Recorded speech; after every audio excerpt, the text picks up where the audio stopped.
Have you ever wondered what happens when the person you trust most, the very one who should protect and guide you, suddenly becomes the source of your greatest test?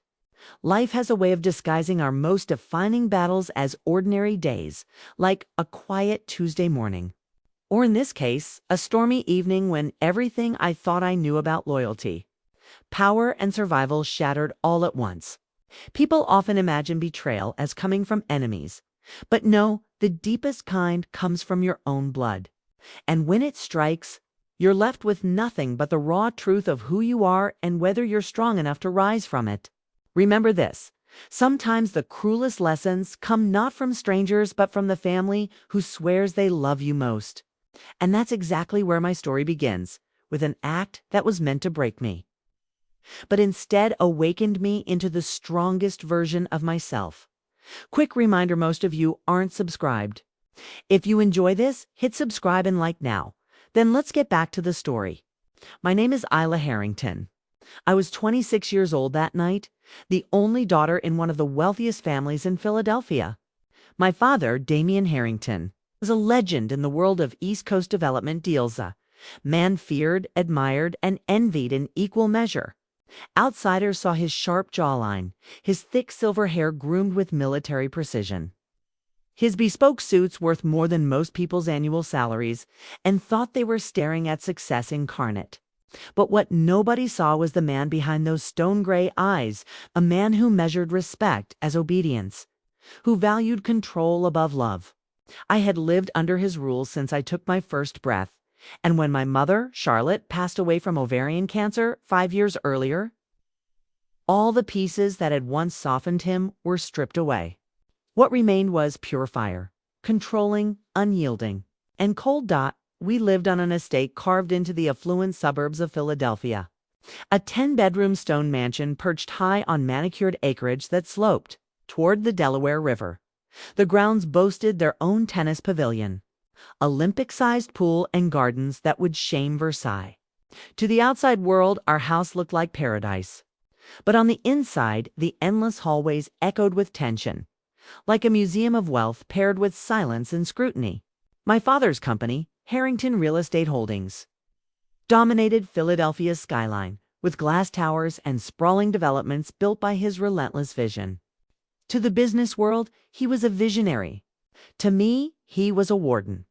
When my mother died, my father filled that void not with grief, but with command. He tracked where I went, who I met, what I spent, even how I dressed. If I attended a dinner party, he wanted a report on everyone I spoke to. If I went shopping, he wanted receipts within 24 hours. Conversations weren't father-daughter, they were more like interrogations. And no matter what I did graduating from Princeton in finance with honors, working impossible hours at his company was never enough. I learned quickly that each day with him was a test I was expected to fail. And his lessons, always branded as for my own good, were ruthless. When I was 15, he left me stranded at a ski resort 2 hours from home for breaking curfew by half an hour. I worked nights cleaning dishes until I could afford a bus ticket.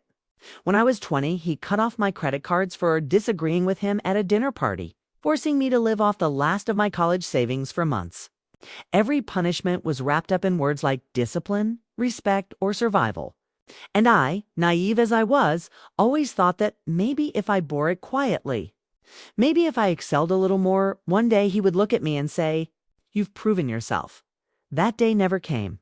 Still, there was one person who didn't belong to his world of control: Elias Ward, my bodyguard. He had been placed in my life secretly by my uncle, my late mother's brother, before he passed away. Uncle Richard had watched how Damien treated me after Mom's death and had decided, in his quiet wisdom, that I needed someone who would protect me from more than just physical threats. Elias wasn't just a bodyguard. He was former Special Forces, 6'3", tactical, observant. And for 2 years, he was always there, half shadow, half shield, watching from the periphery. I often forgot he existed until I needed him. Then suddenly, he was exactly where he needed to be, steady as armor. My uncle had been right because Elias would prove to be the dividing line between the girl, I had been, and the woman I would become.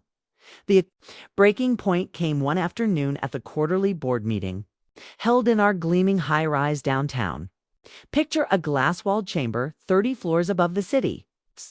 Sunlight pouring across a mahogany table where 12 board members sat in polished leather chairs. I had prepared for weeks for what I thought might finally prove my value, a carefully designed proposal for what I called Harrington Green, a new division that would embrace sustainable real estate development. Not a whimsical dream, but practical, backed with research, client surveys, and financial modeling that pointed toward immense profitability. The world was changing, and I wanted us out front. For 20 nerve-stretching minutes, I spoke with conviction, showing slides, numbers, projections, all neatly laid out. Some faces nodded. Our CFO, Clara Jennings, even whispered to a colleague as she studied my figures. For a moment, I thought I hoped Ty had broken through. And then my father's voice cut through, sharp as glass. "That's enough, Isla. He didn't just dismiss my ideas. He undermined me before the entire board." Framing my work as childish idealism picked up at liberal universities. He spun my research as folly, reduced my voice to dust. And I foolishly, bravely challenged him. I reminded him the data spoke louder than his assumptions. For the first time, a few board members supported me, invoking numbers suggesting pilot projects. But each of their words ignited a storm in him, a storm specifically directed at me. His jaw locked, his eyes glinted like steel. And though the vote was stalled under the guise of further review, I knew I wasn't facing the wrath of a CEO. I was about to face the wrath of a father who would never tolerate being contradicted by his own daughter. Hours later, I found myself in his black Mercedes, rain slapping against the windows as we drove onto rural roads I didn't recognize. He claimed we were going to review an old company site, but dread pulled in my stomach. He drove in silence, his hands white-knuckled against the wheel. Every mile carrying me farther away from the city, from familiarity, from safety. Storm clouds boiled overhead, and by the time he pulled onto an empty gravel shoulder, we were alone in the world, trees bending under the wind, rain blurring the horizon. I thought maybe he wanted to shout at me, maybe deliver one of his scornful lectures. I didn't expect him to demand my phone, or my wallet, or to casually reveal the hidden GPS unit he had disconnected from my car, proof he'd been tracking me all along. He looked at me then, his face unreadable, and said, "Get out." Just like that. No explanation, no hesitation. 12 miles from the nearest town in a storm that cut chills into my bones. He ordered me onto the side of the road with nothing but the clothes on my back. When I protested, he leaned in, his voice like thunder over the rain, telling me that perhaps a long, wet walk would remind me of loyalty and respect. And then, before I could catch my breath, he drove away. His taillights dissolved into storm and shadow until I stood utterly alone on a road I didn't know. The rain turning my blouse sheer, my pumps squelching with every sinking step. Cold, drenched, stripped of identity and resources, he hadn't just abandoned me. He had wanted me to break. But what Damian Harrington never anticipated was that I wasn't truly alone. There was someone else in that storm, someone who had always been there, watching over me, waiting for the moment when I needed him most. The silence after his car disappeared was suffocating, broken only by the punishing rhythm of rain pounding against the asphalt. I stood there trembling, soaked to the marrow, staring at the empty road as though sheer willpower might bring his taillights back into view. But of course, I knew better. My father didn't make empty gestures. When he taught his lessons, he committed to them fully, regardless of cost. And this lesson, this calculated cruelty, wasn't about business. It was about power. I could almost hear his voice echoing in the storm. "Learn your place, Kayla." I hugged myself against the biting downpour and began to walk, my shoes slipping against the slick gravel. Every step screamed discomfort. My blouse clung unforgivingly to my skin, plastered like a second icy shell. And the tailored pants I'd worn so proudly to the boardroom pulled heavy with each stride. My heels sank into shallow puddles, filling with water until blisters began carving into my feet. Still, I pushed forward. What choice did I have? The nearest sign of civilization was miles away and without a phone or money. I was nothing but a wandering shadow on this deserted road. The rational part of me began cataloging the risks with clinical precision. Exposure, hypothermia, vulnerability as a woman stranded alone in near darkness. But the emotional part of me was a chaotic symphony of disbelief, anger, and heartbreak. How many times had he left me stranded before? How many times had I convinced myself it was just discipline, just tough? Love, just his way of preparing me for the real world. And yet this moment felt different. This time, with lightning splitting open the distant sky, I knew. Something fractures irreparably when the one who should protect you chooses instead to abandon you too. Fend for yourself. I don't know how long I walked before the sound of an engine pierced the storm. At first faint, muffled by rain, then growing louder until headlights carved through the gloom behind me, illuminating the sheets of water cascading from the sky. My chest tightened. Fear arrived first. Was it my father returning? Or some stranger drawn to the sight of a lone woman stumbling across an abandoned stretch of highway? My steps slowed as the vehicle pulled up behind me. A black pickup truck, its beams slicing across the outline of my soaked frame. The truck slowed, pulled onto the shoulder just ahead of me. The driver's door opened and a tall, broad silhouette stepped out, defined by quiet authority even in the storm. Though blurred by raindrops, I recognized him instantly, the precise way he carried himself. The contained readiness in his stance, relief, fierce and overwhelming, crashed over me. "Miss Harrington," Elias Ward called, his voice even cutting through the rain like a lifeline. His dark hair clung drenched to his forehead, his jaw tightened not from the storm, but from barely contained anger. "Looks like you could use a ride." The laugh that burst from me was half hysterical, half grateful, rising like a release valve from deep within my chest. "You could definitely say that," I answered, stumbling toward him. "But, Elias, how did you find me?" He pulled a small waterproof device from his pocket, the screen glowing faintly blue beneath his cupped hand. "Your father's car. I put a tracker on it 6 months ago." His voice was steady, matter of fact. But in his eyes I saw something burn rage. Not at me, but for me. "Your uncle insisted before he passed." He suspected this day would come. That revelation struck deeper than the slick rain, chilling my bones. Uncle Richard had known. He'd worried enough to prepare for this very possibility. What did that say about my father's nature, or worse, about how blind I'd been to it? Elias didn't give me long to dwell on it.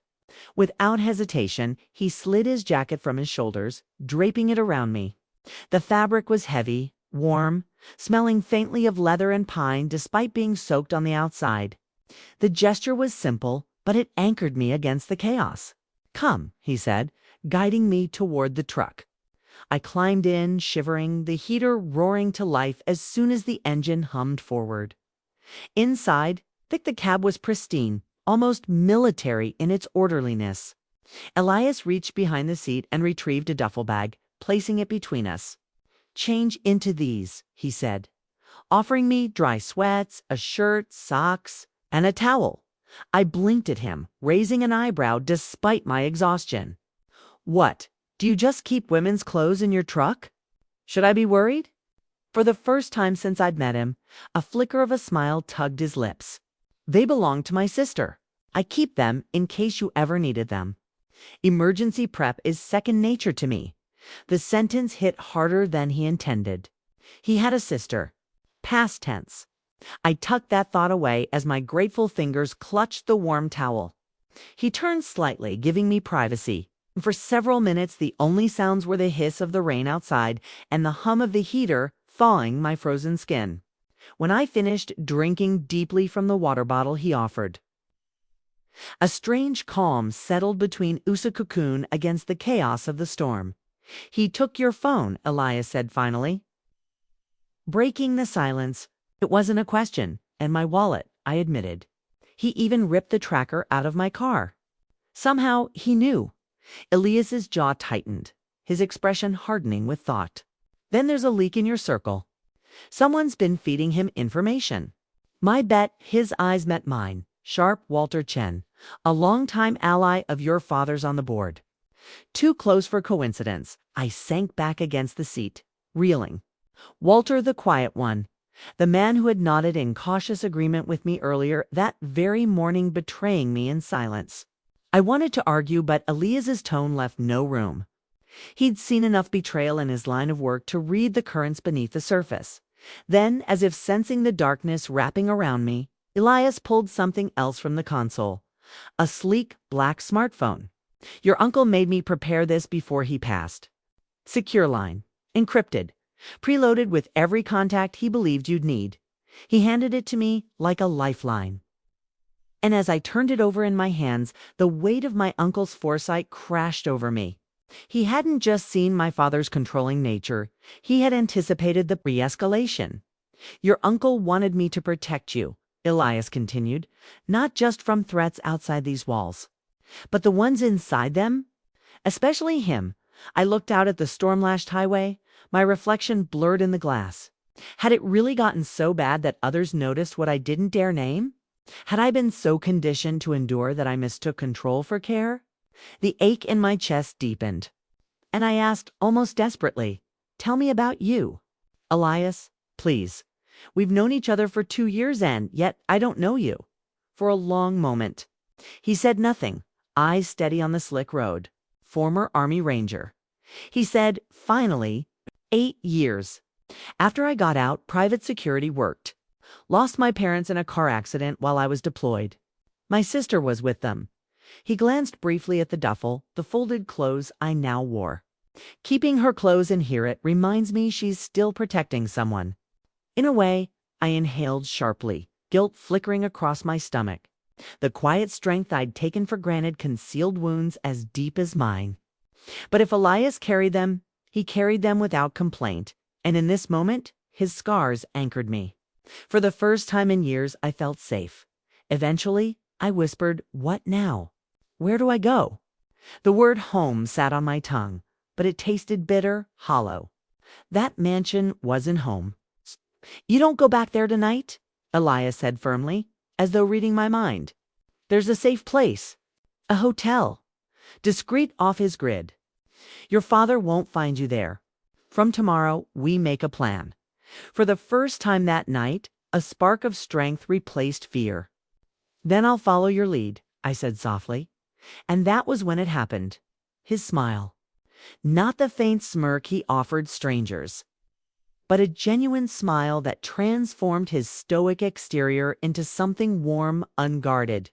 "Your uncle would be proud," Elias said. "He knew you were stronger than you realized." As the truck carried me further from that lonely stretch of wet highway, I realized my father had miscalculated. He thought he'd left me broken. But instead, standing soaked and abandoned on that road, something inside me snapped into clarity. For the first time, I wasn't trying to win his approval. I was done surviving under his rule, and I was about to step into war. The rain had softened to a mist by the time Elias turned off the main highway, guiding the truck down a quieter coastal road. I leaned back against the seat, still thawing, staring at the glowing screen of the secret phone he had handed me. My reflection wavered across it.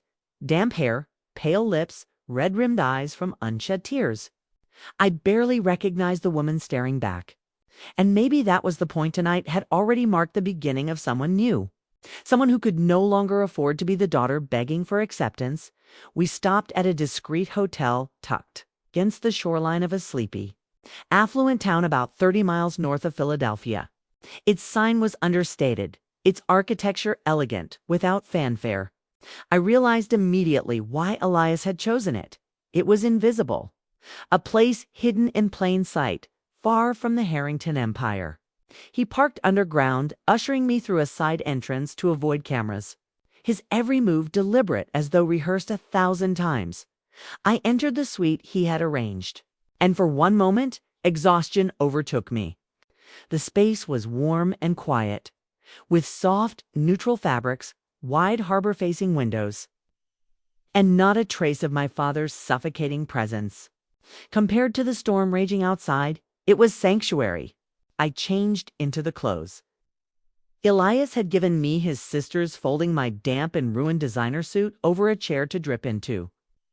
Irrelevance when I emerged.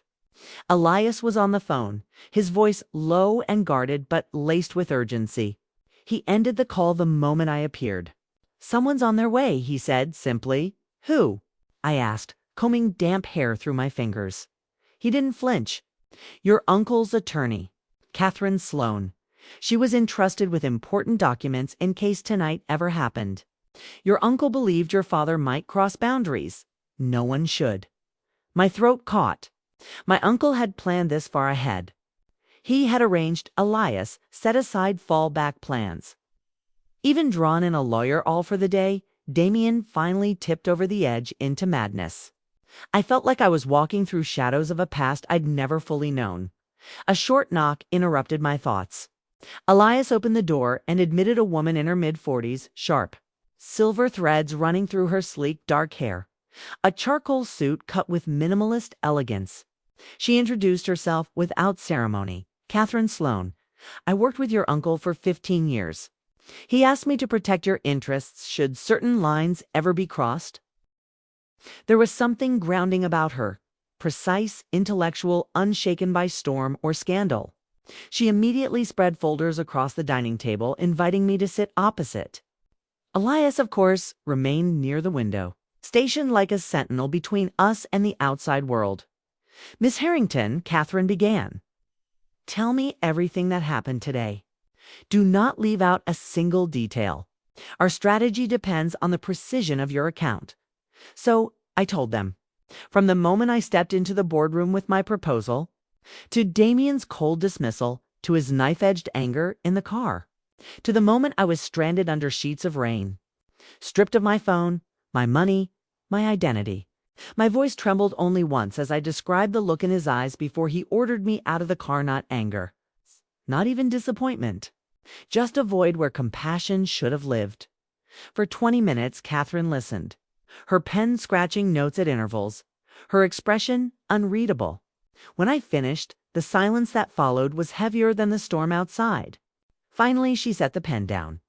"Your father's actions today constitute more than cruelty," she said flatly.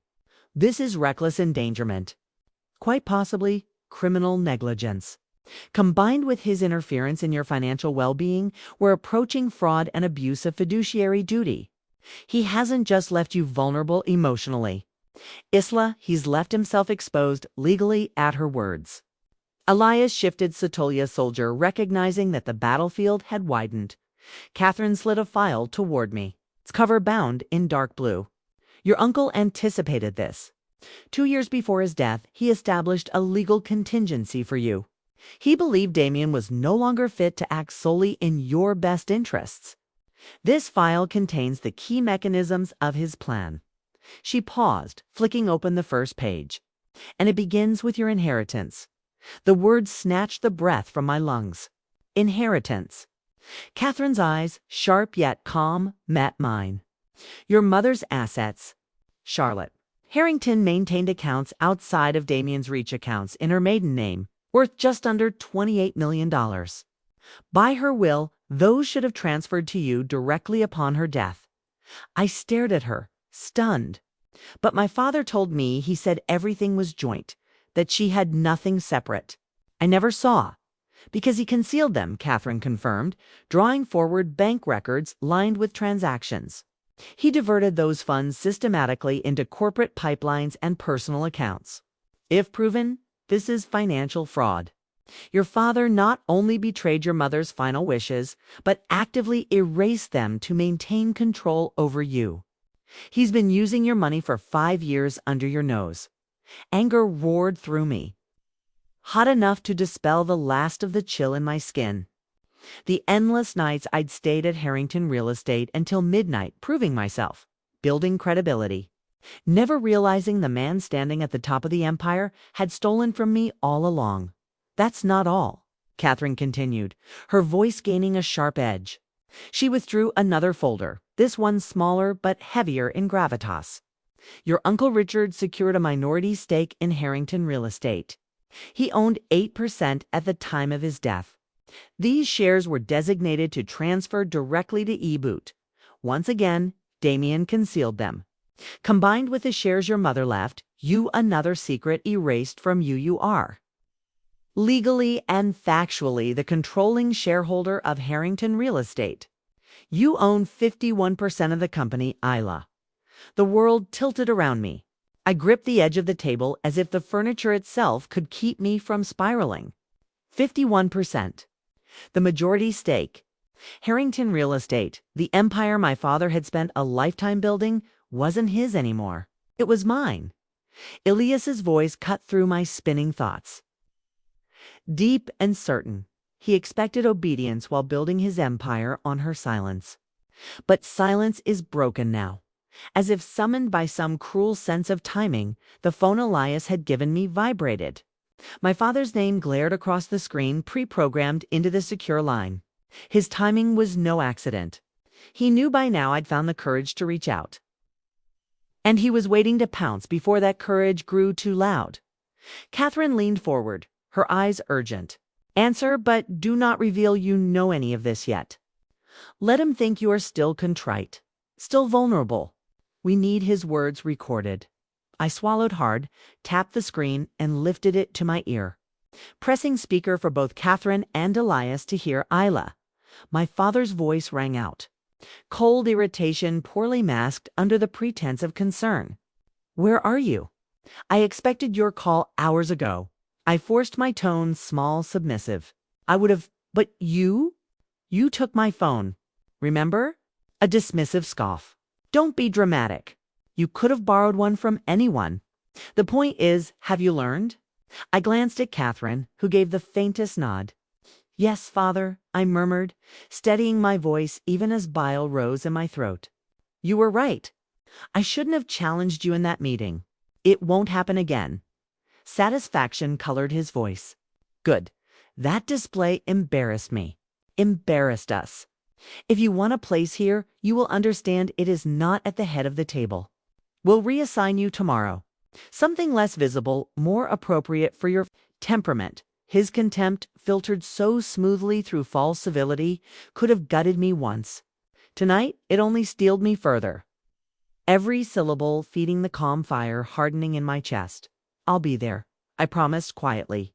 My hands shook as I ended the call, but not from fear anymore. This was evidence another brick in the case collapsing around him. Well done, Catherine said approvingly. Now we move to strategy. Here's how we take him down. The silence after I ended the call pulsed like a living thing in the room. I sat frozen with the phone in my hand, Damien's voice still echoing in my ears. Dripping with authority, he thought I would never challenge. But beneath the exhaustion, beneath the bruises of his words, something else pressed forward inside me. Clarity. Catherine leaned back in her chair with the measured calm of someone who had built her career dismantling men like Damien, one legal brick at a time. Excellent, she said. You gave him exactly what he wanted to hear: subservience. He believes he's broken you. That belief will make him overconfident, which is the most powerful leverage we can possibly hold against a man like him.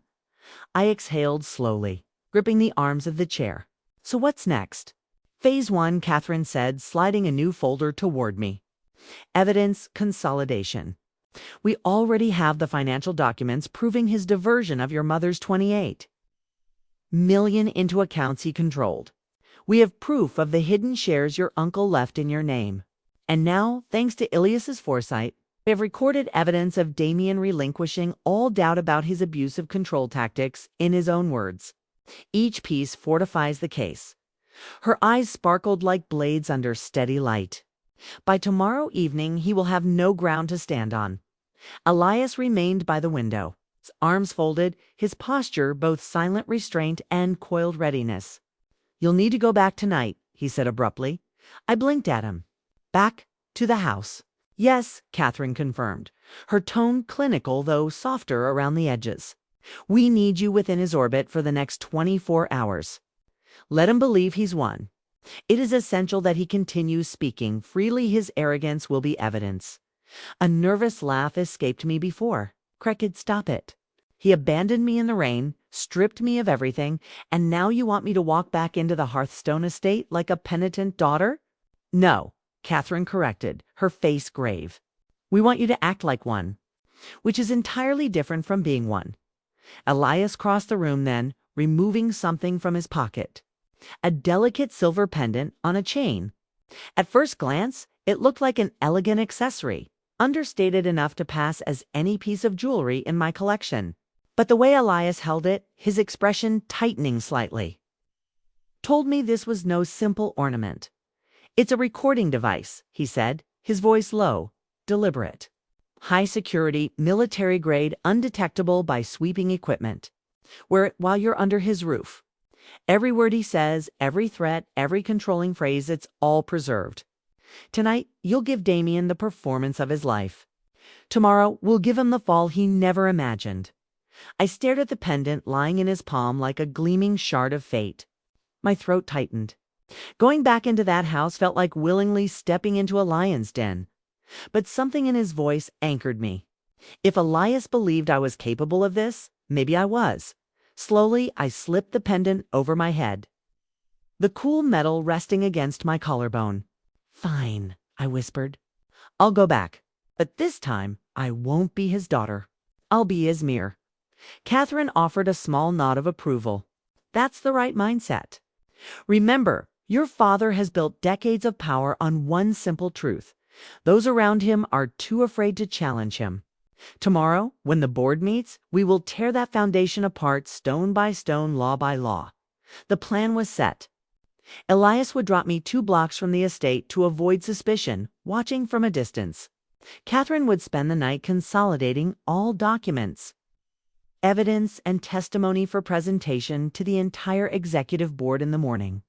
For these last precious hours, my sole responsibility was the role I had been playing all my life, the obedient, subservient daughter, except now I was consciously wearing the mask.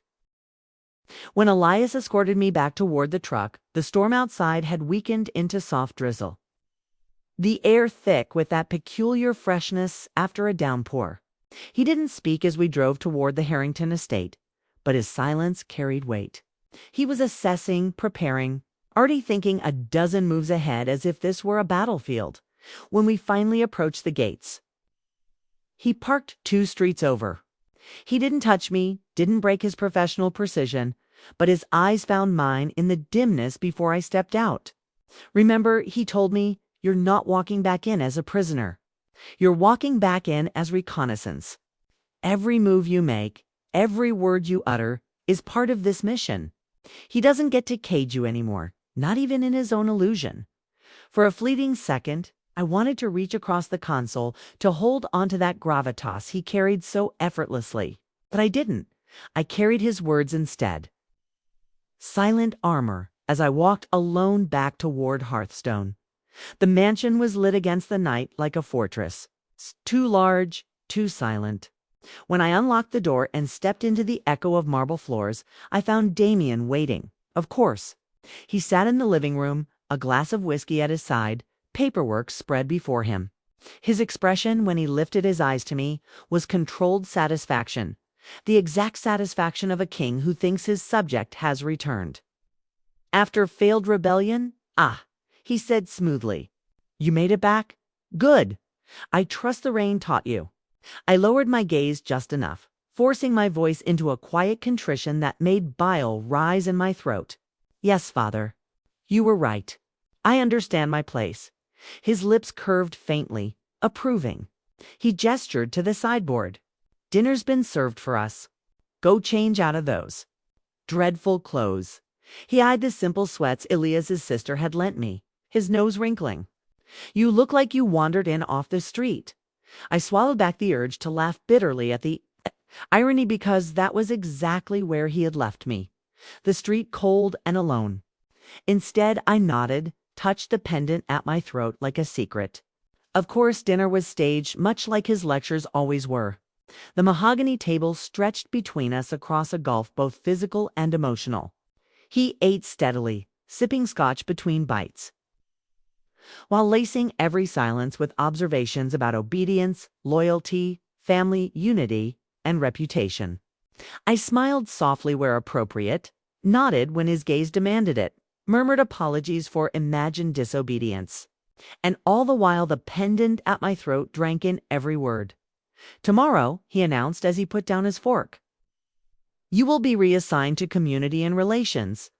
Less visibility, lower stakes. A role you cannot embarrass me in again. Perhaps one day you will understand discipline enough to return to strategy meetings. Until then, you will sit quietly where I place you." I forced my lips to part, shaping words I didn't mean. "Thank you, Father." "Whatever you think is best." His shoulders relaxed at once. He mistook submission for victory, mistook my mask for surrender. And as he poured himself another measure of whiskey, savoring his illusion of control, I realized something profound. I wasn't even angry anymore. Not tonight. Because now, for the first time in years, his words weren't penetrating me. They were bouncing off the steel casing of my intent, recorded piece by piece, ready to be wielded against him tomorrow, later that night.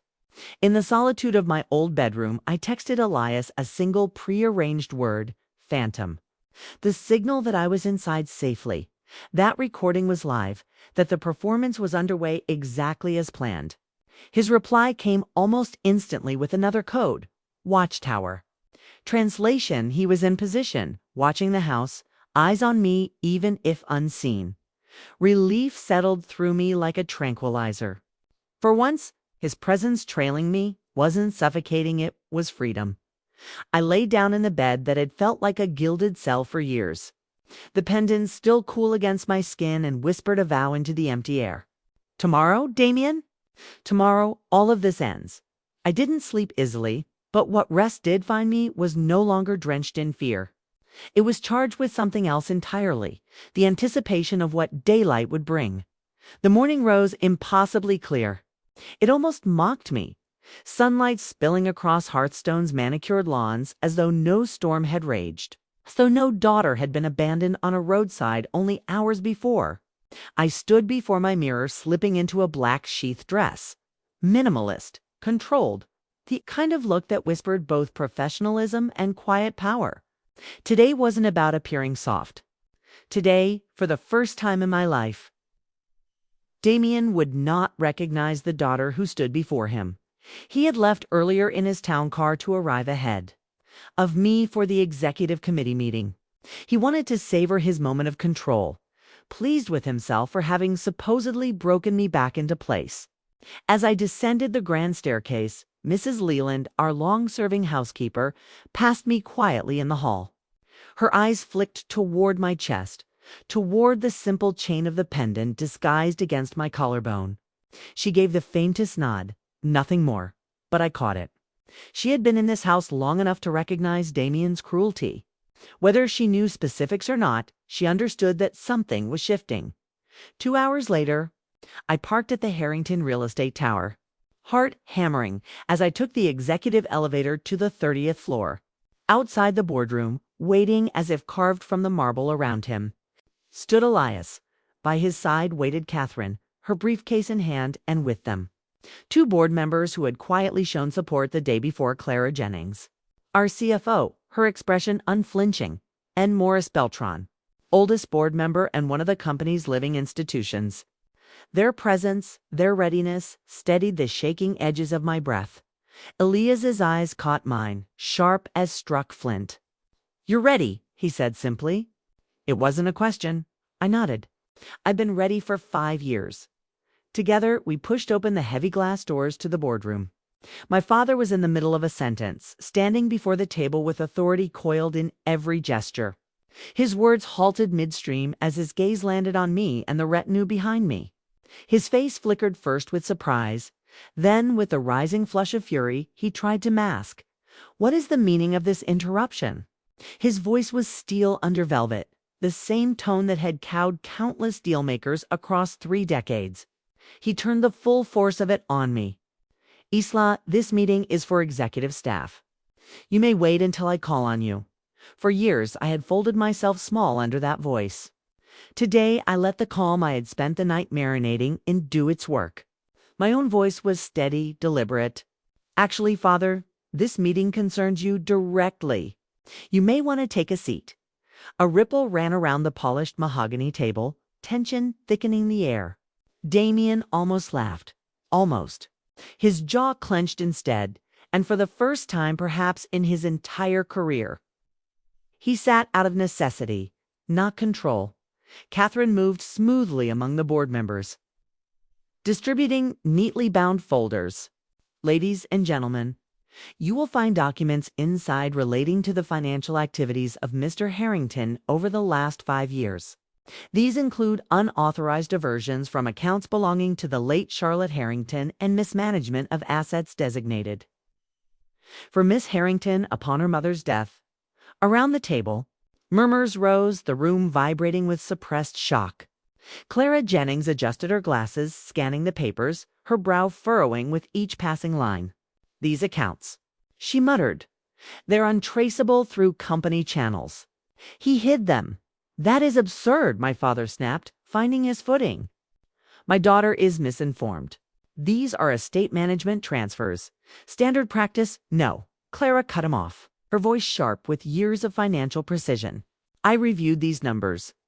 This isn't management. It's fraud, Damien. Barefaced fraud. His gaze burned across the table toward her. But Clara didn't flinch. Every second of his anger was being eaten alive by evidence. It's not silence, and he knew it. Then Catherine lifted the hammer higher. Additionally, Mr. Harrington has concealed the transfer of significant shareholder equity from both Charlotte Harrington and Richard Sloane, her brother, to Isla Harrington. Legally and verifiably, Miss Harrington possesses controlling interest in this company 51%. This is no longer your empire, Damien. It is hers. Gasps echoed through the chamber. Even board members who had clung loyally to my father looked stunned. He surged to his feet, veins tightening across his temples. This is a coup. Manipulated documents and lies. I will not know lies, I said, cutting through him with a clarity he'd never granted me. With deliberate calm, I reached up and unclasped the pendant from around my neck, laying it gently on the center of the table. A soft tone clicked as Elias pressed its activation button. And then Damien's own voice filled the boardroom in devastating clarity. Consider this a lesson in humility. Your phone. Your wallet. A little discomfort builds character. Click. Another segment. When you're ready to apologize and remember your place, you can call me. If you can find a phone and finally dripping with scorn, you will sit where I place you. Perhaps one day you will thank me. The silence that followed was devastation. There was no hiding now. No clever spin. No steely glare could erase the truth of his own words played out into the polished light of day. Damien's face drained of color before flushing deep red, rage roiling beneath his skin. He slammed a fist into the table, leaning forward, his frame shaking. This is a setup. You have no right. Suddenly he lunged, his hand outstretched toward me across the table as though he would tear the chain from my neck. Consequences be damned. But before his fingers closed, Elias was there, blurring into action with the same frightening speed I had only ever imagined. One hand braced firmly against Damien's chest, holding him frozen with unyielding calm. That's enough. Mr. Harrington, Elias said softly, dangerously controlled. Sit down. Damien's eyes seared into him, wild with a mix of fury and disbelief. And who the hell are you? Alexander Ward, he answered, his presence radiating finality as he held Damien pinned without effort. Private security. Hired by Richard Sloane 2 years ago to protect his niece from you. Recognition stabbed across my father's face. So it was you who planted the tracker. You were watching me all this time. That's right, Elias said flatly. And I've recorded every threat, every manipulation, every abandonment. This isn't just about fraud, Mr. Harrington. It's about abuse. And it ends today. The weight of his words shook the room because it wasn't theatrics. It was truth, and everyone could hear it. Maurice Beltran cleared his throat, speaking for the first time, his voice gravelly but authoritative. Damien, he said, old eyes fixed on the man who had built and bullied his way to the top for decades. You can no longer serve in leadership here. Effective immediately, I am calling for a suspension vote pending investigation. He turned to the board. All those in favor. Hands lifted one by one. Clara's first, then Morris himself, then 3 others. Within moments, unanimity crystallized in the air. The motion passed. Damien Harrington had been exiled from the throne he believed untouchable. He stumbled back a step, his fury collapsing inward into something uglier, not disappointment, but a breaking disbelief. He had built towers and bought politicians, reshaped half a city skyline in his own image, and none of it could protect him from the truth laid bare by his only child. Slowly, I rose, folding my hands on the table, not as an accessory but as its master. 51%, Father. I said, my voice steady. Calm. Final. This company is no longer yours to command. This ends with me. For the first time in my life, he had no words. The boardroom lingered in silence after the vote. The kind of silence that hangs over a battlefield once the last weapon falls. For an endless heartbeat, Damien didn't move. He stood rigid, his fists clenched at his sides, his jaw working as though chewing on words that refused to come. All those years of dominance, his methods, his power. His iron grip reduced to this. A man undone by his own arrogance. Surrounded by a room of people who no longer feared him. Security entered quietly at a nod from Morris Beltran, moving with careful deference. They weren't there to humiliate, only to prevent violence. But the sight of them flanking him struck a final wound in Damien's pride. He jerked his arm out of one guard's reach, his voice low, ragged, almost guttural. You think this is the end? It isn't. I built this empire. His eyes met mine, sharp as glass. It exists because of me. Without me, you are nothing. I didn't flinch, not this time. I let his words wash over me, hollow echoes of a weapon that no longer cut.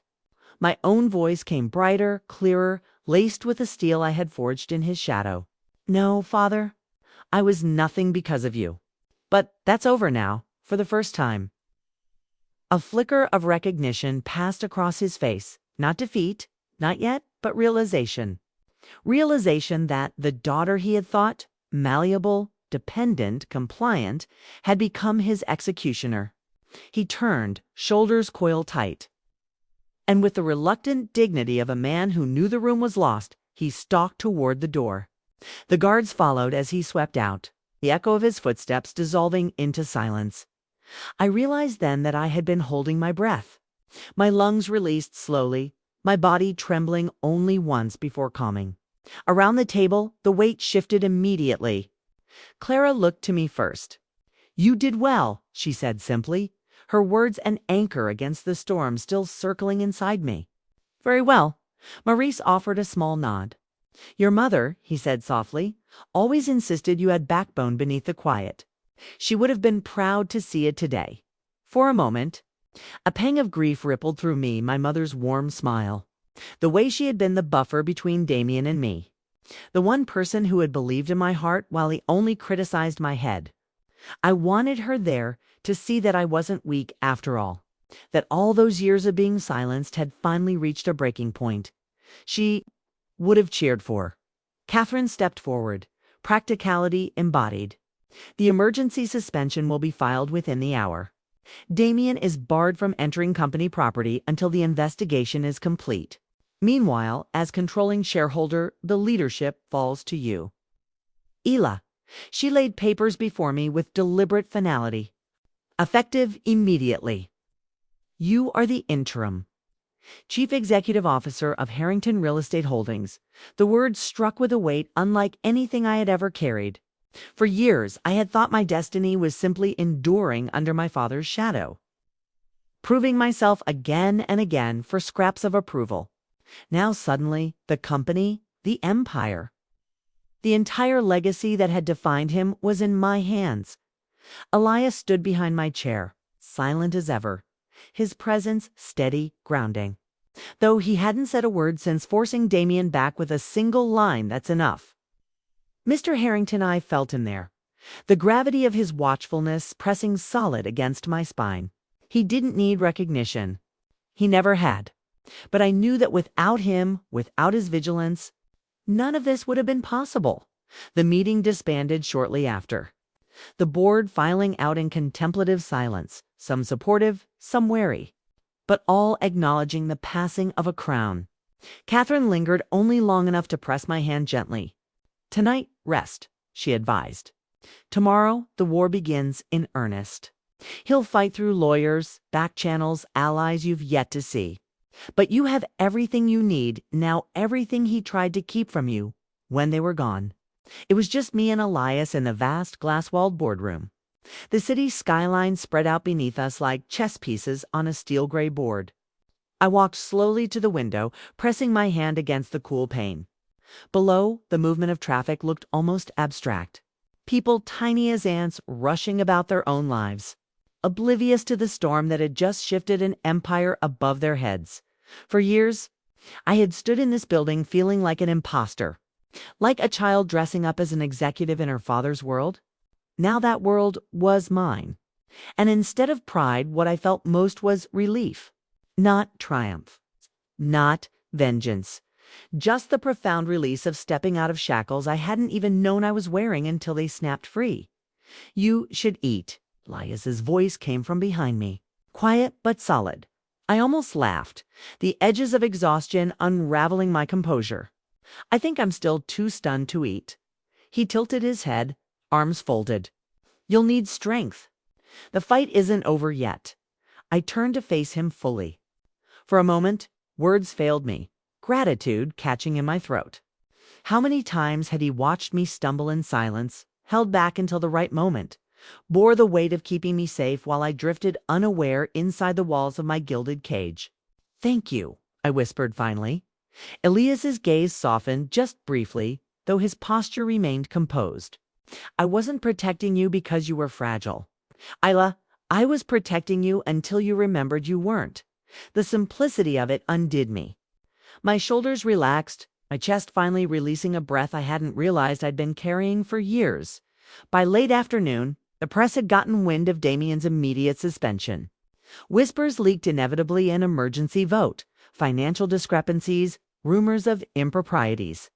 The company's communications department scrambled under Clara's direction to craft a neutral statement. But damage control only went so far. Reporters gathered outside the tower.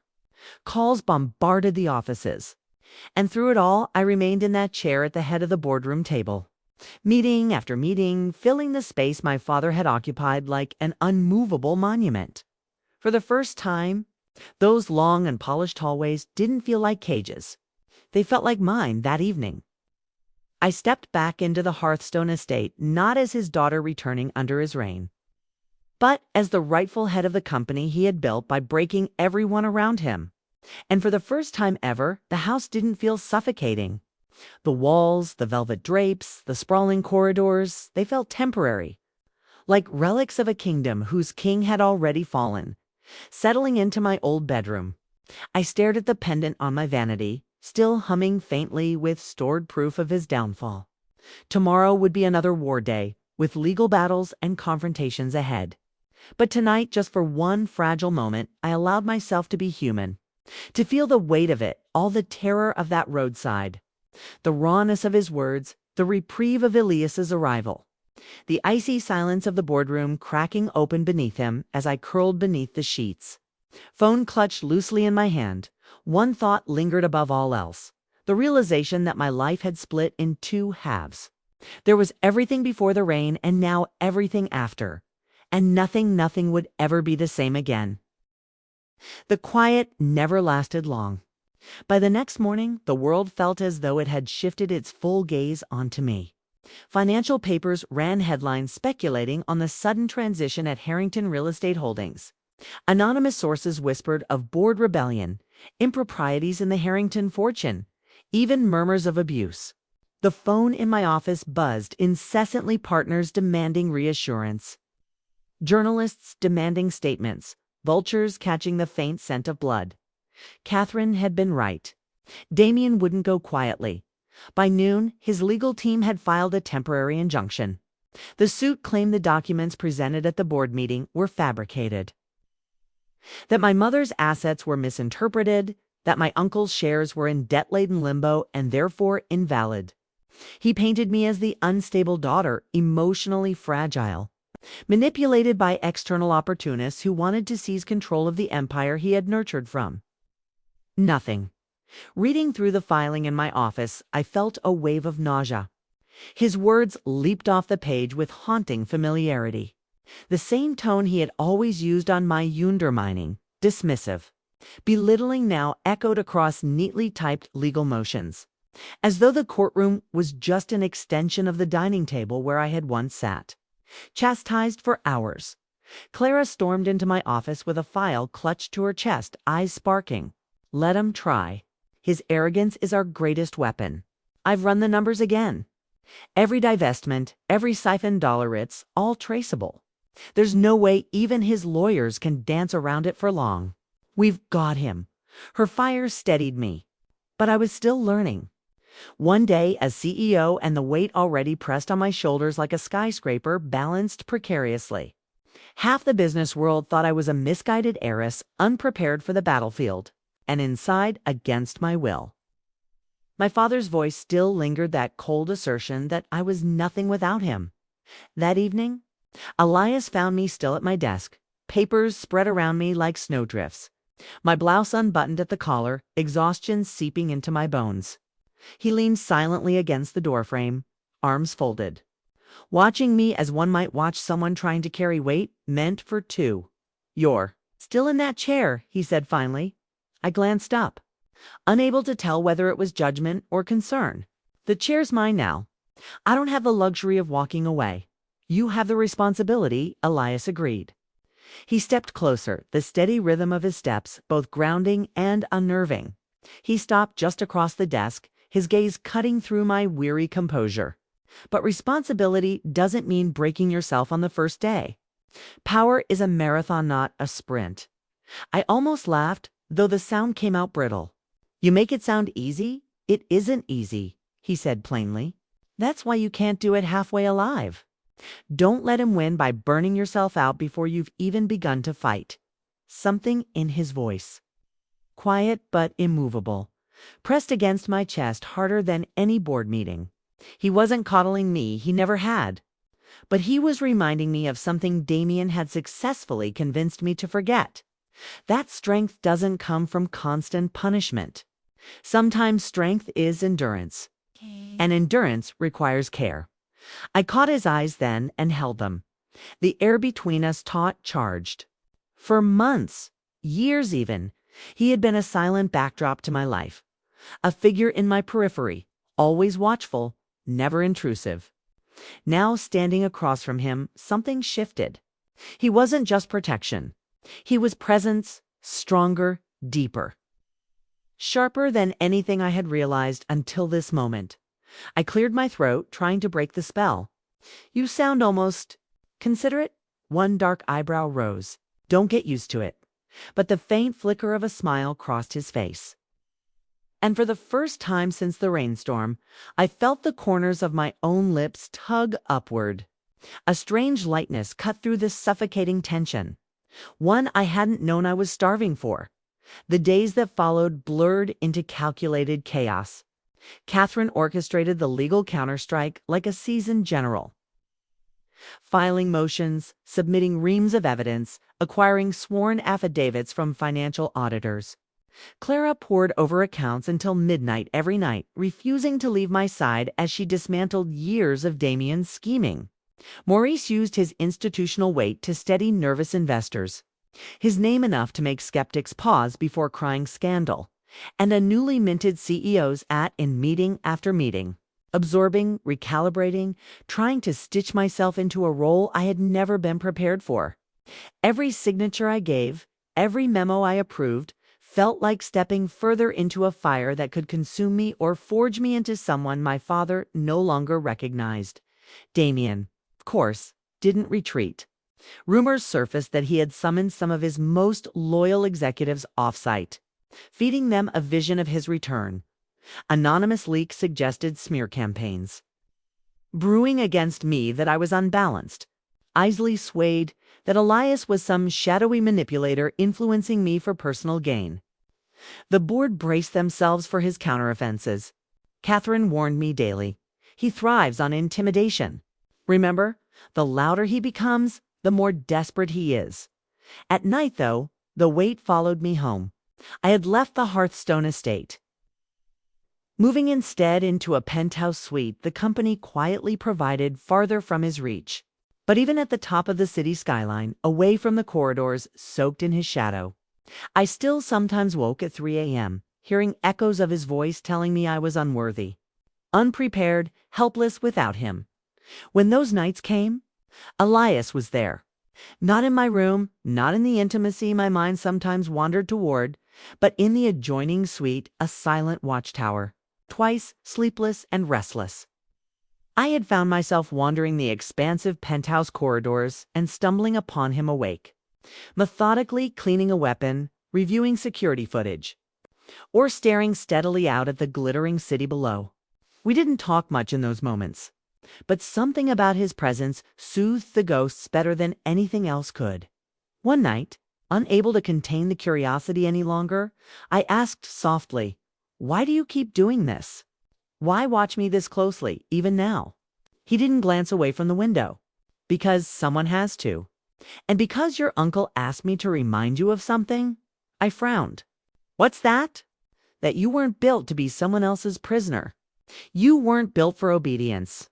You were built to lead." Finally, he turned, his eyes locking onto mine with quiet gravity. "And you've just proven that even when it almost broke you." My chest tightened, not with fear this time, but with an ache that felt dangerously close to hope. By the end of that first week as CEO, the storm had only grown larger.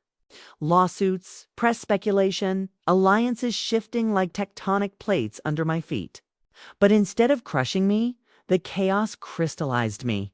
Every challenge, every desperate move from Damien proved what Catherine had predicted all along. His empire had never been invincible. It had only looked that way because I'd been too afraid to stop him. But that fear, the roadside fear, the drenched and abandoned girl staring at miles of empty asphalt, was dissolving.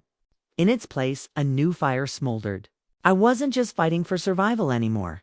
I was shaping something larger for myself, for the company, for my mother's memory, even for my uncle who had believed in me when I couldn't.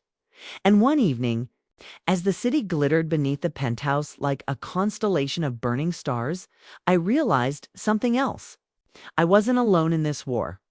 Yes, I carried the Harrington name, but for the first time, my path wasn't chained to Damien's grip. Catherine, Clara, Morris, many of the board, they were with me. And Elias, steady as a sentinel, was always within reach, even when I couldn't see him. The daughter who had stepped into the rainstorm alone was gone. I was no longer begging my father to see my worth. I was building it brick by brick, out of everything he had tried to bury. And as Damien's counterattacks grew louder, messier, more desperate, I realized he wasn't the storm anymore. I was. Power doesn't die quietly, thrashes. And in the second week of my leadership, I learned just how violent the writhing of a toppled man could be. Damien may have left the boardroom stripped of authority, but from the shadows he began orchestrating a siege with the precision of someone who had survived decades in corporate warfare. His first weapon wasn't the courts or even the allies still loyal to him. It was the press.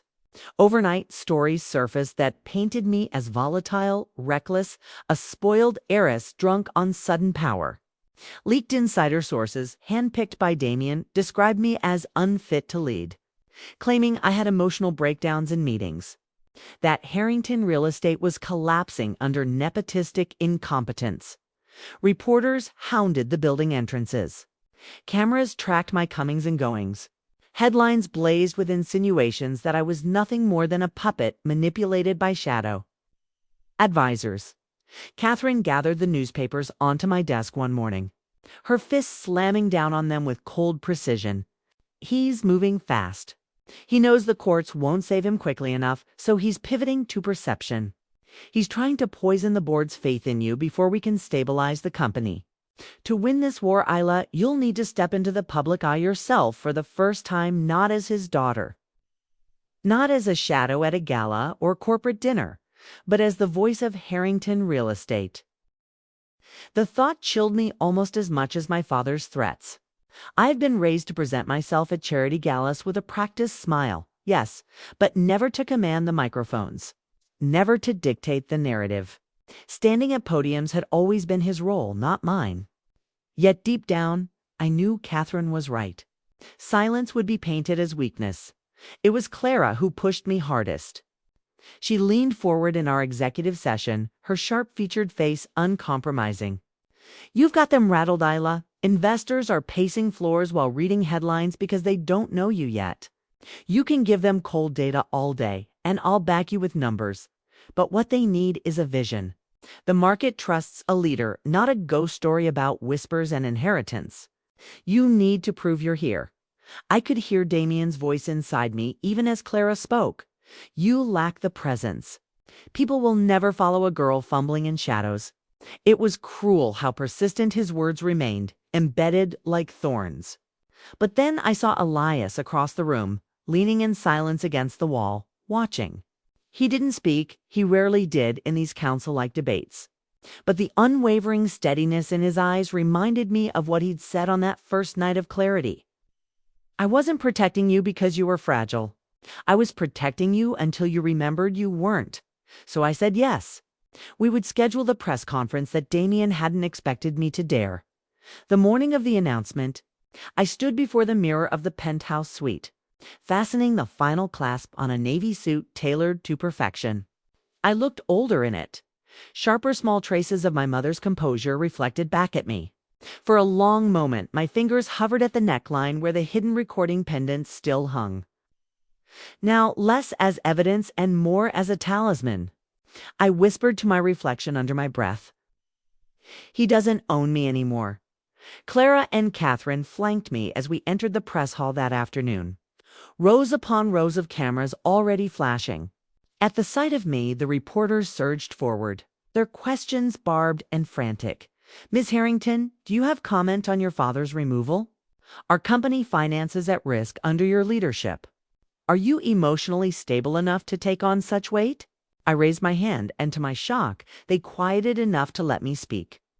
"There has been much speculation about the leadership of Harrington Real Estate," I began, my voice slicing clear into the cavernous hall. "So let me be direct.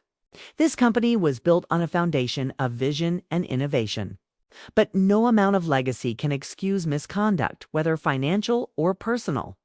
That is why decisive steps have been taken to protect the integrity of Harrington Holdings for every investor, client, and family who relies upon it." Flashes burst brighter. My pulse slammed against my ribs. "I am not here today as a daughter rebelling against her father," I continued, steadying in rhythm. "I am here as majority shareholder and interim CEO with a clear responsibility to deliver growth, stability, and progress. And I will tell you this. The future of Harrington Real Estate is green, sustainable, and prepared to lead a rapidly changing market, starting today. Harrington Green, a division long proposed but delayed, will break ground on its first project, a sustainable, LEED-certified medical complex right here in Philadelphia." At the announcement, a murmur swept the reporters, cameras clicking faster, pens scribbling. Clara, standing behind me, nodded almost imperceptibly approval. This was no longer about family scandal. I had reframed it as business evolution. Questions flew like arrows. Some targeted, some cruel. Was I qualified? Was I simply parroting advisors? Was Elias manipulating me behind the scenes? It was that last one that gave me pause. A man stood, holding up his microphone. "Who exactly is Alexander Ward, the shadow we constantly see trailing you? Some suggest he's more than security. Can you explain his influence on Harrington Holdings?" The blow landed. After all, Elias had always stayed in the background, purposefully, his existence semi-hidden. Now, my father's leaks had dragged him into the open, painting him as the dark puppeteer behind me. For a brief second, I froze. And then I breathed. "Mr. Ward," I said, my voice level. "'s a security professional hired by my late Uncle Richard Sloan to ensure my safety after my mother's passing. He has done so with loyalty and integrity for years. Any implication beyond that is a baseless attempt to distract from the very real issues this company is addressing." I let my eyes scan the sea of cameras. This is not a story of shadows. It is a story of accountability. And that story begins today. By the time I stepped off that stage, my nerves were raw, but every member of my team assured me the shift had happened. The stock wavering in opening hours, stabilized by close. Calls from nervous investors turned courteous, measured instead of panicked. Clara caught my arm as we left the podium. "You did it," she said, voice low but fierce.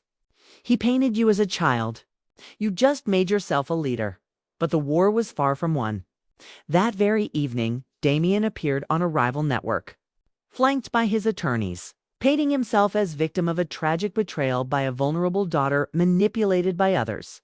Watching, nausea curled again in my stomach, not because I believed him, but because I knew how powerfully convincing he could sound to those who hadn't lived under his cruelty. He smiled for the cameras, played the benevolent patriarch forced out by conspirators. He had turned the stage into theater, and the audience ate it up that night.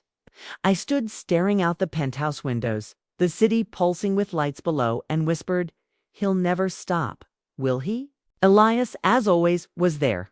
I hadn't even heard him enter. "No," he admitted, his voice quiet but certain. "Men like Damien never stop. They don't lose gracefully. They don't retreat when the war ends. They claw until their nails are gone. The only choice you have now is to outlast him." I turned to him, weary but resolved. "And what if I can't?"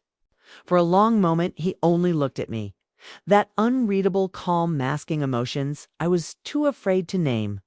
Then he said softly, "You already have." I don't know why those words broke me more than all the shouting battles. My chest ached. My throat tightened. And before I could stop myself, I whispered, "Elias, what happens when this war is over?" His gaze didn't leave mine. There was the faintest pause, a beat heavy with everything unspoken between us.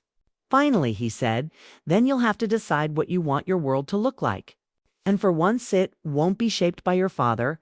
And though the city roared below us, for one fragile moment, the only thing I could hear was my own heart, beating with a rhythm that felt entirely my own. The weeks that followed felt like living inside a siege. Damien threw everything he had left at me, every favor owed, every ally who still clung to his vision of the empire. Every angle in the press and the courts that could cast doubt. He was like a man clawing at the edges of a crumbling cliff, refusing to admit he had already begun to fall. The lawsuits came in waves. Accusations that I had forged my mother's will, that Catherine and Clara had fabricated evidence, that Elias himself had manipulated me into betraying my father. Some were laughable, clearly desperate, but others struck places more vulnerable than I wanted to admit. Each morning, Catherine arrived with a new stack of filings. Each thick packet both a burden and a shield. The press, ever hungry, devoured the narrative of a family war. My father's carefully staged interviews painted him as a visionary undone by betrayal, leaning heavily on his charisma, his stories of raising me alone after my mother's death, the sacrifices he claimed to have made. People wanted to believe him. He looked like the patriarch in every polished magazine spread, every charity gala photo, a man who couldn't possibly be the kind who abandoned his daughter on a deserted road to prove a point. But I knew the truth. I carried it like a stone in my chest, heavy and grounding.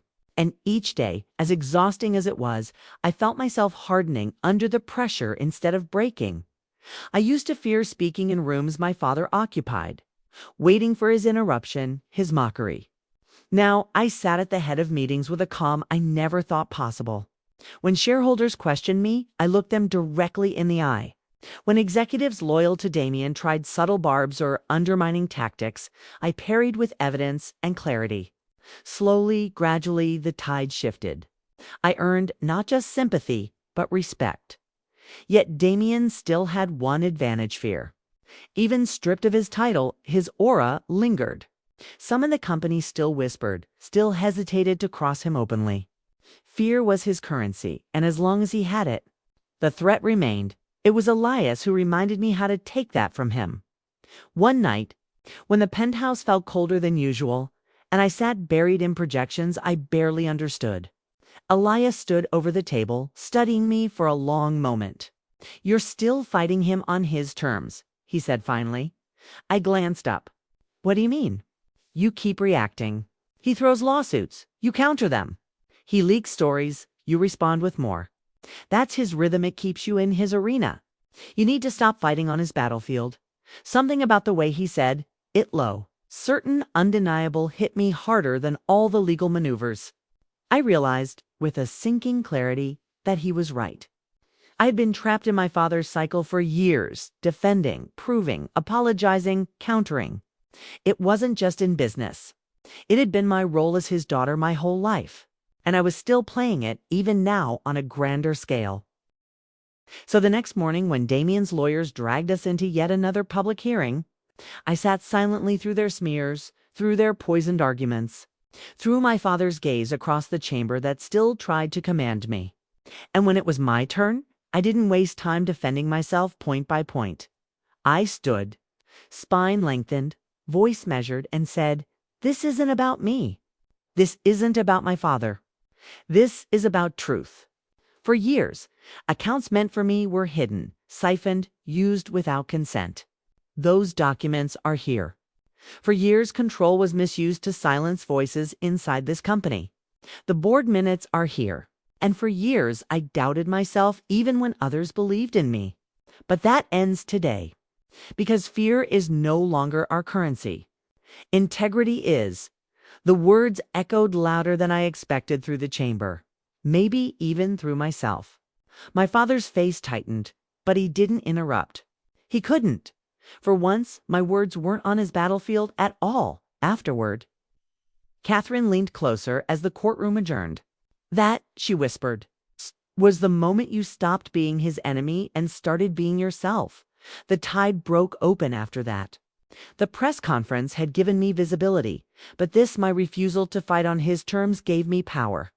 Investors began reaching out privately to show support. Partners who had hesitated came back to the table. And in board meetings, even the whispering loyalists went silent when I took the floor. Damien tried one last desperate strike. A week later, the Tribune ran a piece claiming I had fabricated evidence of abandonment, painting the rainstorm story as melodrama. A fable designed to manipulate a board sympathetic to a grieving daughter. But this time, instead of answering him with words, we answered with proof. Elias produced the dashcam footage, the GPS tracker data, the precise timing that showed where Damien dropped me and how long I was stranded before Elias arrived. It left no room for doubt. When the article tried to spin again, it fell flat. The evidence was overwhelming. That story collapsed his last defense. What followed wasn't triumph, but inevitability. His allies withdrew one by one, unwilling to back a narrative that couldn't stand against hard evidence. The court sided with our filings, the injunctions lifted.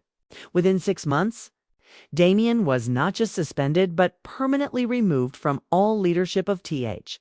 If Harrington Real Estate, I watched from the 31st floor as security escorted him out of the building one final time. His posture was still rigid, but there was no fire left in his stride. Only the bare, stripped dignity of a man who had lost everything he had built by his own hand.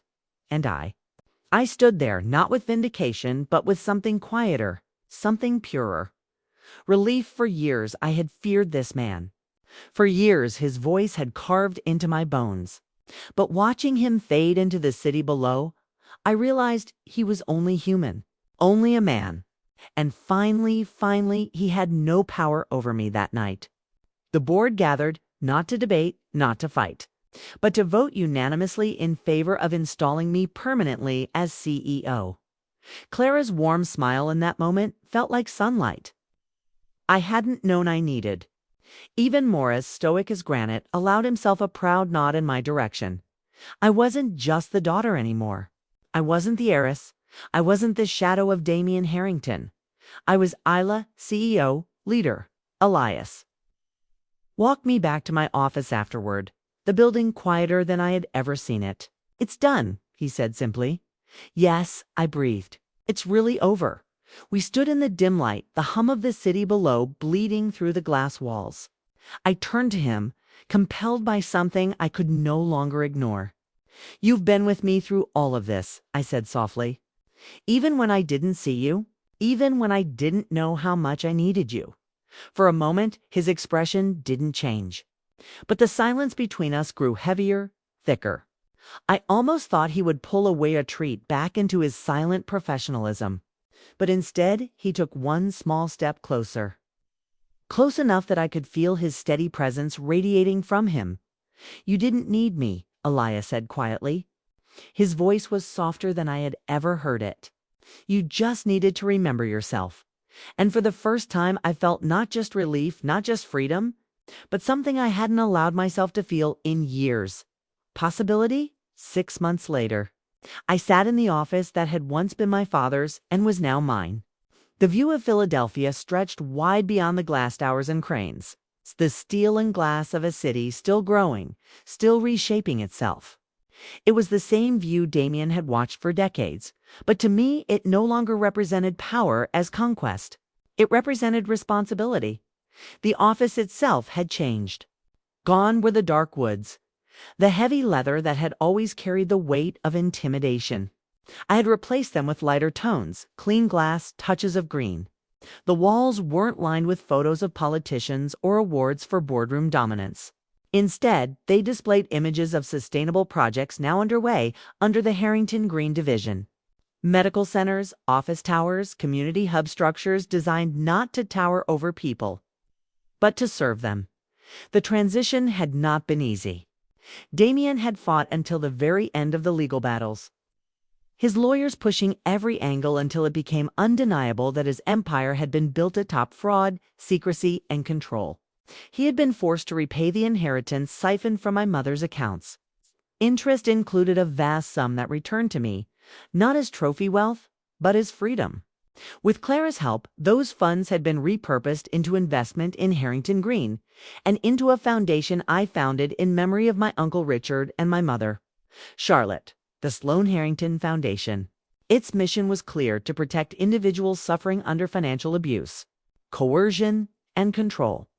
Every time I signed a grant approval, every time our programs helped a woman walk away from a controlling household, or a young man step out of an abusive employer's grasp, I thought, this is the legacy they meant for me. Not wealth, not towers, freedom. Still, not everything about my father had dissolved neatly away, which is why even now my gaze shifted from the skyline to the man across from me. Damien Harrington sat in the chair before my desk, thinner, grayer, his edges dulled. Gone was the custom suit armor. He still dressed well, but there was no longer perfection in the cut, no arrogance in his posture. His eyes, once sharp weapons honed to silence me, looked older than I had ever seen them. This is different, he said, glancing around the office. His voice was quieter now, the edges blunted. This was always darker. I prefer light, I replied simply. He nodded slowly, his gaze moving back to me. For a moment we simply stared. Two people bound by blood and years of war across a table that symbolized everything we had fought for and against. Why did you agree to meet me? I asked, finally, cutting the silence. Damien leaned back in his chair with a sigh. Because he hesitated, a pause so long it seemed foreign coming from him. Because I was tired of fighting. And because I have been seeing someone. I blinked. What do you mean? A therapist, he admitted slowly. Her name is Dr. Morrison. She specializes in controlling behavior and its consequences. He looked at me, and for the first time in my life, his eyes didn't carry fire, didn't carry dominance. They carried something I had thought impossible in him: vulnerability. I am not here for sympathy, Isla. I will not pretend what I did was anything but cruel. But I am trying now to understand why I became the man I did, and to change while I still can. The words hit me harder than a shouting match ever had. For years, I had begged silently for even a fraction of awareness from him that he saw the damage he inflicted. And now, it was there, too late to undo the scars, but enough to mark a shift. "I can't forget," I said softly. "Walking down that road in the rain, hearing you tell me I was nothing without you. The years before that, I can't forget any of it." He nodded, his face shadowed. "I know." But I continued, my voice steady. "For the first time, you are admitting what you did. And that matters more than you realize.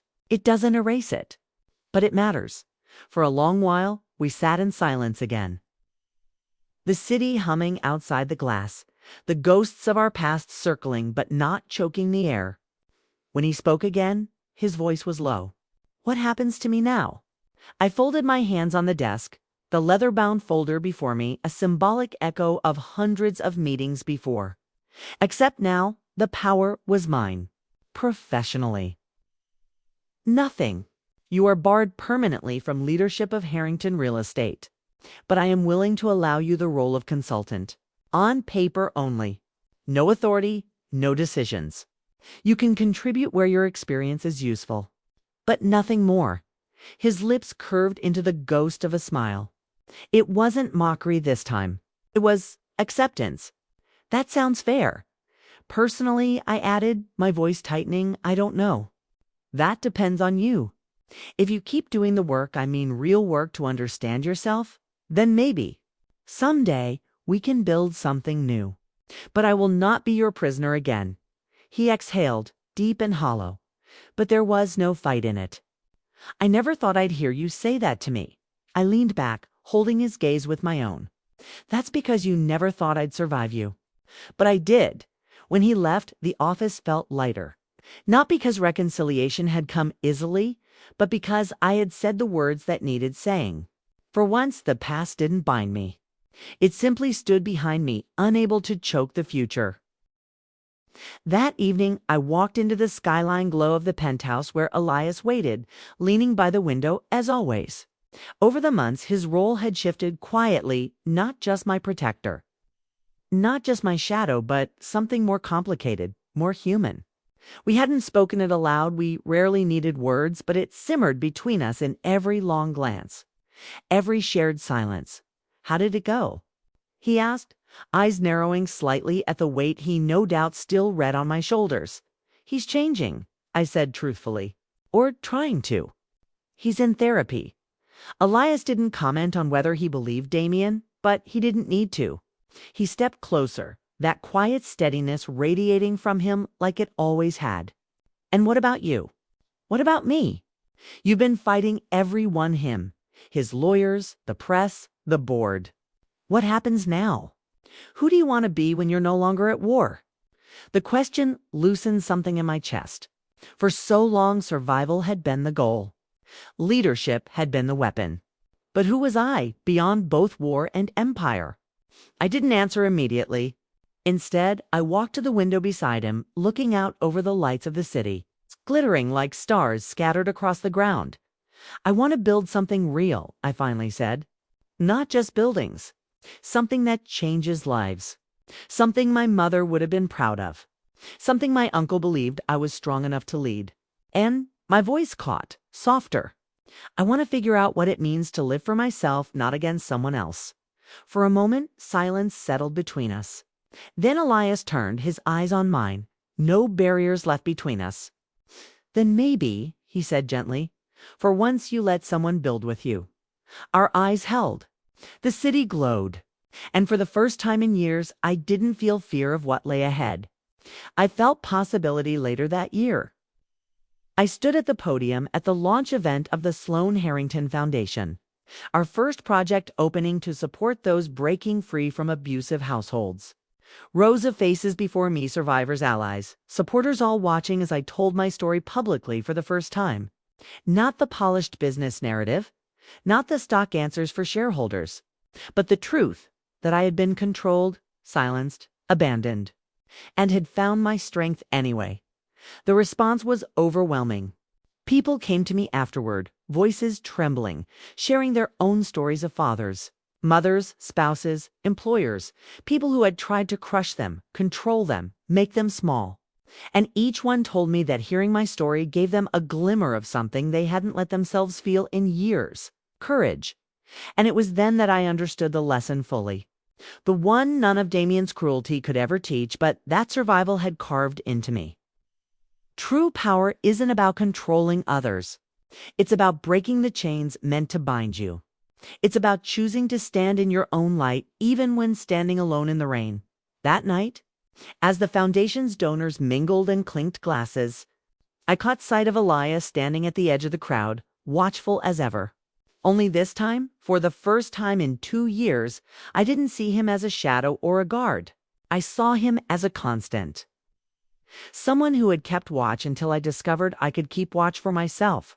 I walked toward him, my heels clicking on the marble floor, my heart steady. For years, so much of my life had been about waiting for my father's approval, for permission to be enough, for the courage to break free. But not anymore. Now, I wasn't waiting. Now I was building. And for the first time, it was my story. Entirely mine, because what my father tried to silence became the very thing that set me free. What he thought would break Mitha, Rain, the abandonment. The doubt became the moment I discovered I was stronger than even I believed. And if there is one thing I've learned through all of this, it is this: you are never as powerless as the world or even those closest to you try to make you feel. The storm that nearly destroyed me became the storm I now carry forward, and my story is only beginning. If you've stayed with me through this journey, thank you. But now I want to hear from you. Have you ever had to stand up to someone who tried to control or define you? How did you find your strength? Share your story in the comments below. I read every one of them. Also, let me know, which country are you watching or listening from right now? I love seeing where our community is growing around the world, and if this story resonated with you, it gave you courage, inspired you, or even just kept you hooked, please don't forget to like this video, subscribe to the channel, and share it with someone who might need the encouragement. Your support means everything, and it helps more people discover these stories of resilience and transformation. Remember, sometimes the moment you feel weakest is the very moment your true strength is being born. Thank you for listening, and I can't wait to see your stories below.